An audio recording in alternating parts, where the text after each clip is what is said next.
How are you? How are you? How's your morning going? I am so excited it's February. I love February. It has the best holidays of the year, starting with my birthday, but that's not why I'm bringing this up. It is also the month of love. We have Valentine's Day, we have Valentine's Day, we have all these hallmark things in the world reminding us that love is important. But you can't really appreciate love unless you love yourself, or that's what psychologists think. So this month, what we're going to do is I'm going to focus on your gut health and self-care. So what we're going to talk about today is just an overview. We're going to talk about gut dysfunction in general. For those of you who have heard this before, it is always good to have a review, especially during this time of year. We're in late winter. Our bodies are kind of tired of this stagnant. We're tired of the cloudy and the grumpy and basically the weather that is just Eeyore-ish, right? And that impacts us from the inside out. So what we're dealing with, a lot of us during this time of year, is you don't want to get up from the couch. You don't want to take a shower most times until you get totally rank. And then you're like, all right, I gotta do something, right? That impacts how you eat, it impacts your stress, it impacts your mindset, it impacts how you take care of your body and your skin. These are the things that we're going to talk about this month. Today, in particular, I really do want to start with just an overview, mostly because we hear this a lot. A lot of us, especially if you're going through various health issues and you really don't know what's happening, you're researching the heck out of stuff, but you're not getting a lot of answers. It all comes back to your gut. It all comes back to your stomach. And I really want you to keep this in mind, this one thing, as you're listening to me, as you're doing your own research. If you reach out and talk, keep this in mind. Our food fuels our body, right? The things that we put in our mouth fuels our body. What's the first place it goes? It goes into our gut. That's where the processing plant of our body is. So once it gets to that processing plant, what we feed it determines the next steps that our body takes. And we've talked in the past about how your gut and your brain are intertwined. They are like twins. Maybe not identical twins, but they can be fraternal. In some cases, they do act very identical, but they're innate. They are on the same wavelength. The gut tells the brain what to do. The brain sends out signals. The brain tells the gut what to do, and the gut does its thing and sends out signals or sends out nutrients. It triggers your stress response. It alleviates your stress response and turns it off. There's all these innate functions that can determine whether your body is healthy or unhealthy and how it is metabolizing and digesting food. But it all starts with what we put into our bodies. So, what is gut dysfunction? What is it? What's an imbalance? A gut dysfunction or gut imbalance, either way, same thing, is effectively an unhealthy gut. It's a stomach that's not functioning optimally. It is intestines, it's your gallbladder, it's your liver, your kidneys. It's all these organs trying to function, trying to perform the duties that it needs to for our health, for our well-being, for our survival. Okay, because at its core, our body really relies on survival. It doesn't go for thriving. That's our conscious brain. Our conscious brain wants thriving.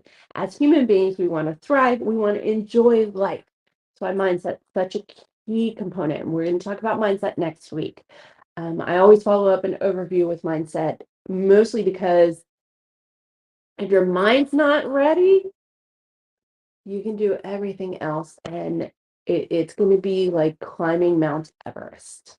You have to train to get there, right? And the training takes place in understanding what's happening, the whys, the whats, the hows, and what ifs, it's also important to understand how your mind is actually working, the signals it's sending, your negative voice versus your positive voice, because all of these things impact your gut. Okay. These all impact how optimally and how well your stomach, your intestines, your kidney, and your liver function. Kidneys, gallbladder, all of that included. Okay. We are not talking about elimination. Your colon and your anus, those things, those are elimination. Kidneys are part of, really are kind of part of both, at least when we're talking about this topic in particular. But we're not talking elimination. We are talking metabolization. We are talking digestion and getting the most out of what you're putting in your body so that your body can operate and function well. When we function well, we feel so much happier because our body's not overworking. What happens when you overdo it in the gym? Do you struggle with mindset? Do you struggle with energy the next day? Do you feel kind of like, oh, I can't believe I did that? You're happy about it. Your mindset's up there, but your body's going, oh, we need a break. We need a break. There's strategy to it, right? There's strategy to increasing your intensity. There's strategy to having one of the killer workouts that knock you on your butt, but they don't leave you regretting it the next day. That's what we're talking about when we talk gut dysfunction. Gut dysfunction is your gut's not able to digest. It's not able to metabolize and get the nutrients that it needs from the food you're providing it easily so that it can distribute it around your body. It's not able to do that. And there can be a lot of different reasons for that. There are a number of symptoms, there's a number of things that happen when our gut is out of balance. And I'm not talking, one incident, we're talking long term. Okay. When your gut is out of balance and it's in dysfunction, the way that it impacts your health is that it can cause sensitivities, it can cause acne. Like right now, I have something right here. Um, I had a bite of a cookie the other day. Stupid. I know better. I had a bite of a cookie yesterday. Or the other day, I took the boys up to a new plaything up in Denton. Last week, they were stuck in the house. I figured adventure time, let's do it. So we went all the way up to Denton to this play place that they had never been before. And you guys, it was totally awesome. If you have toddlers and you are in Dallas, I will put the link below. It is worth the trip. Anyway, on the way back, we stopped and got them some kids' meals at a restaurant, right? And this place gives them chocolate chip cookies. So, usually if they see it, I'll let them split the cookie. I'm not going to make things unavoidable to them. I'm not going to shelter them from that. I want them to eat and have everything at their disposal and not have this feeling of I can't have this in the house because I'm going to overindulge. I don't want to do that to them. I want them to have a balanced diet, and that's what I'm striving for. So if their meal comes with a cookie, instead of them each having a cookie, I take one and break it up and we put the other one for later. Later may come, it may not come. Really is dependent on them.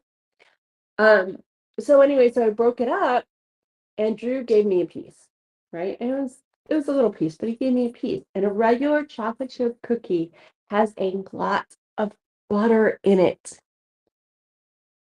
And I didn't even think about it. I was just like, oh, that's so sweet. He does this thing. He gives you something. He says, here, mommy. It's the cutest thing. I mean, how can you resist a little kid going, here, let me share with you? So, of course, grab it, put it in my mouth, immediately regret it. It was tasty, you guys. It was delicious. But because of that, and because of the fact that my body cannot metabolize and digest dairy, hello, zit. It'll go away. It'll be fine. I did all my stuff.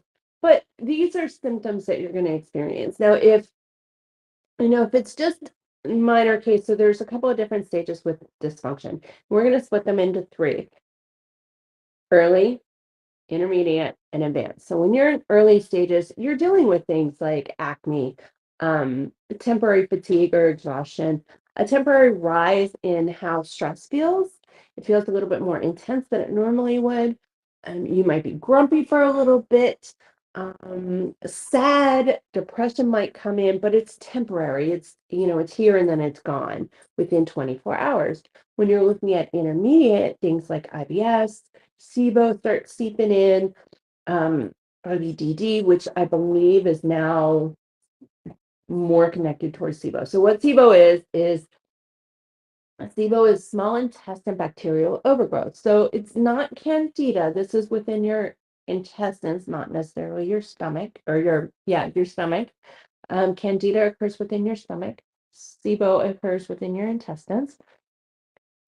You got food sensitivities that start creeping their way in.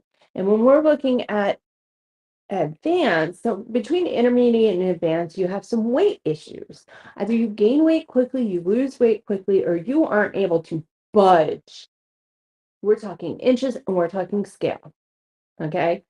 I don't like using the scale. I use it as a marker. I like measurements. I like clothes, the way your clothes feel, the way that you feel, your energy, your mood. Your mood is such a great indicator of what's happening internally. Now, we're not talking about someone pissed you off and now you're angry. We're not talking about that. What I'm talking about is you wake up and you're kind of in a mood. You don't know why. You slept all right. Nothing happened the night before, but you wake up and you're just like, I'm grumpy and nobody in the world can make me happy. Now, we're not talking PMS either, ladies. Typically, what that indicates is whatever you had the day before is negatively impacting your body. It's slowing things down a little bit, or it's causing a challenge, and your body just hasn't caught up yet. If it's something that happens frequently, now you're in intermediate or advanced stages, and this is the point where you really need to take steps to improve that to heal. Okay. Advanced cases, when you're looking at gut dysfunction, you're looking at leaky gut, you're looking at food sensitivities that can turn into intolerances, food allergies. Um, you're looking at the development of autoimmune or chronic illnesses. And once you get to that point, now you need to heal to the point that you can manage and stop degeneration. Okay. Once you hit chronic illness and you hit autoimmune dysfunction and illness, what that means is you've exhausted your system. And sometimes it's out of our control. I'm not saying this is all within our control. However, 90% of what we do to our bodies, how we feed it, how we treat ourselves, mind, body, and spirit, impacts our health and can help us prevent autoimmune and chronic illnesses. So 90% of this is within your control. If you reach the point where you've already hit those advanced stages, you can revert back. You can heal and you can restore, rejuvenate your health. I have a 9-step process that I go through with all of my clients. It's a 90-day program. Sometimes we have to go through an additional 3 months just to get some practice in there. But a lot of times my clients really within 3 months, they're on a good path. They understand what their body needs and they've got their step-by-step process. So now it's just a matter of checking in as needed. And that doesn't cost anything. That is simply using accountability to help you, which is what you should be doing. So now, the way that these things impact our health, there has to be recovery, right? But how do you recover? And the way that you do that is you want to reset your body. You need to get your body to neutral. You need to get it to the most neutral place it possibly can be. Okay. Now,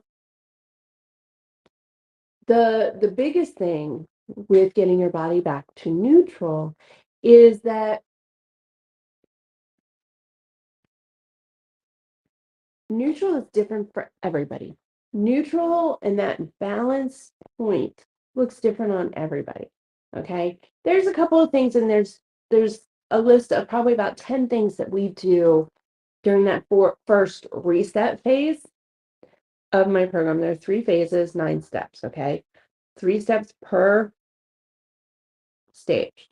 The very first phase, we're going to reset your body. That's where balance happens. You need to get to the point where your body is balanced. And what you do to get there is you remove anything that is difficult to digest. If you feel like there's a food sensitivity, then you remove those foods, and then after 3 weeks, you'll slowly reintroduce them just to see how your body is responding. Is it because your gut needs to just be healed and brought back into balance? Or is it something that has now created a long-term sensitivity or a long-term intolerance? Those are the things that you discover during that time frame. Typically, what happens within that 3 weeks is we're going to get rid of grains for a minute. We reintroduce those, but we keep it whole food. We keep it simple. If you want to go and do this on your own, you are more than welcome to. This is your health is in your hands. Okay. Whole 30 is a great program. I have a 14-day free program available that helps you get that first phase of kickstarting and restoring that gut imbalance. There's a lot of other programs out there as well. So you've got to find something that works for you because you're going to want to stick with it. If you don't stick with it, you're not consistent, then you're doing these steps, you're going through the actions, but there's not going to be a long-term result, and that's the goal. So you reset your gut by bringing it into balance. You reset your body by bringing it into balance as much as possible. Okay. And then from there, you start restoring all of the different functionalities within your body. Okay. This is the place where you've reintroduced foods. You have this great log. You understand what foods trigger you, what foods don't. Now, something to keep in mind with these triggers is some of them will continue to trigger you until we pass rejuvenation, until you've gotten to the point where now you're just managing your health and managing a healed body and self. Okay. I have had clients who have taken more than a year to be able to reintroduce certain foods that were causing sensitivities. They were causing responses and symptoms that were fairly minor, but still not good. Like I had one client who she went through a whole range of testing for autoimmune dysfunction because when she would eat a certain food, and I don't remember if I believe it was corn, but when she would eat it, her body would hurt for 3 days. And we just ache, and movement was challenging because every movement hurt. It didn't matter if it was cold or if it was hot, it hurt. And we discovered what the food was. And I think about a year or so after she had finally just completely removed it and stopped eating it, it was in something that she had ordered. She didn't realize it. Um, Found out after because she tasted it, took a couple bites before she realized what was going on, and nothing happened. And what had happened during that time frame that she had not eaten this food is that her body was not only continuing to heal itself, but it was getting to the place where it wasn't affecting her as dramatically as it had initially. And that's something to keep in mind is you're healing your body, but your body can take up to a year, sometimes longer, to fully heal. If you have been under chronic stress, which causes inflammation, you guys, and inflammation, if you remember, not the dramatic, everything is swollen. Inflammation is anything that is irritated or irked within your body. Your body's response to that is to cause some bloating, some swelling, some water weight, try and protect you, right? It's trying to put a cushion around you. Stress, even though it could be just perceived, could be our mind causing more stress. it still causes a response, and as such, our body isn't able to digest certain foods. It's not able to metabolize certain foods that are just challenging for it. And after a duration of time, her body had healed, it had been restored, she had rejuvenated it, and she had gotten to the point where she no longer felt like she had any sort of autoimmune condition. She didn't feel like she was sick at all. She was never diagnosed, for the record, she was never diagnosed with an autoimmune condition. What the doctor she was working with had concluded towards the end, after she had been working with myself and them, um, after about a year, they just decided that, you were in a very unhealthy state. And now that you shifted that around, now you have a healthier body, you have a healthier lifestyle, healthier diet, activity, mindset program, things like that. She had it all lined up. It worked for her life, so it was easy for her to maintain.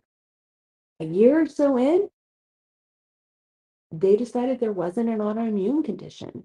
There was no chronic illness, and she was able to simply just manage and continue healing to the point that when she had this accidental exposure, it didn't affect her at all.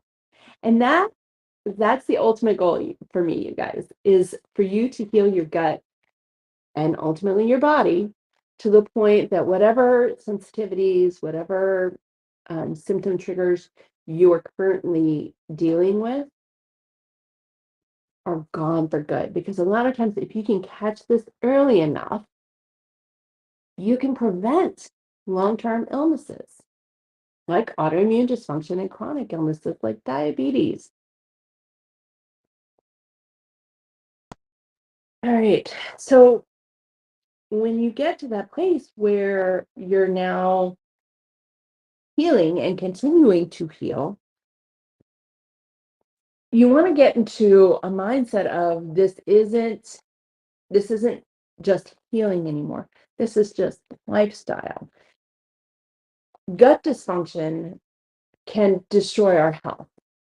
It truly can. It can destroy our health if we let it get out of control. So, rejuvenation and management includes management of repercussions. And what that means is you're managing repercussions for the things that you eat. If you're no longer eating sugar, because that, for whatever reason, is a trigger and you've decided sugar's got to go, all sugars, um, not even, treats. And it's been a year since you had a bite of cake or a brownie or a cookie or, ice cream or whatever, and you have a bite or two, there's going to be repercussions. They're temporary. And that's what we're looking for is a body that is so healthy that the repercussions of the foods that you treat yourself with occasionally are temporary. And there's some holistic methods that you can use to help you flush them out. Like let's say you go and you have a brownie. This is real life. You go and you have a brownie. You have no sensitivity, so this brownie's not going to affect you, aside from the fact that you're not eating sugar and haven't for a long time. You could add in a digestive enzyme either right before or right after. You can have some lemon ginger water, some peppermint tea, put a drop of peppermint on your tongue or under your tongue. I always prefer it on my tongue. I don't like it under. I like the taste of peppermint. So anyway, you can put peppermint on your tongue. Wintergreen and spearmint and cinnamon all work the same. So let's say you don't have access to peppermint, but there's a little shaker of cinnamon sitting next to the brownies for whatever reason. Usually, if you have a coffee bar now, you have cinnamon in a little shaker. Take the little shaker, shake it in your hand, make some cinnamon. Okay. Wipe off your hand, or, put it in a spoon, shake it in a spoon, and eat the spoon. Um, Either way, you're getting some mint in, and that mint helps metabolize, digest, and flush out the treat that you just ate. So now you're enjoying that treat without the temporary repercussions. These are not solutions for chronic inflammation. These are not solutions for repetitive and habitual treating. Like if you're going to have a treat every single day of the week and it's something that is a sugary treat or something that is obviously not healthy for you, that those tactics will work for a while. But A, they get cumbersome, and B, your body gets wind of it.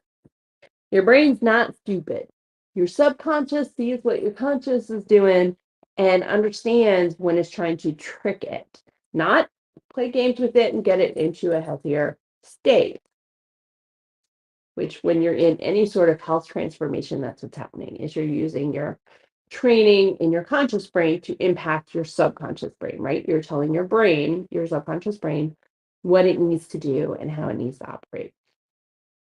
Um, it knows when you're doing it to try and get away with something. It won't work. You do need to put in the work. You do need to treat your body well. So this month, let's focus on self-love. Tell me, are there 3 things you can do every day that will help improve your gut and your body at the same time? Maybe it's eat another piece of fruit, or maybe it's just eat a piece of fruit. Have an extra glass of water. Move for a few extra minutes. Spend 5 minutes writing down something positive, because what you focus on grows, right? So you focus on the positive, you focus on the uplifting. Your brain gets happy, your body gets happy. So we're going to end this by just saying, tell me your three things. Put it in the comments, DM me. Let me know what your 3 things are.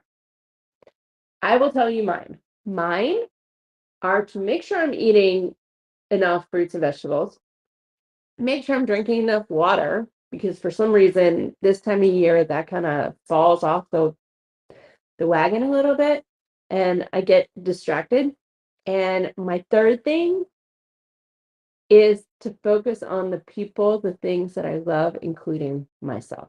To do at least one thing every day to show love around me.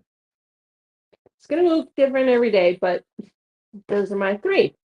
Now, what are yours?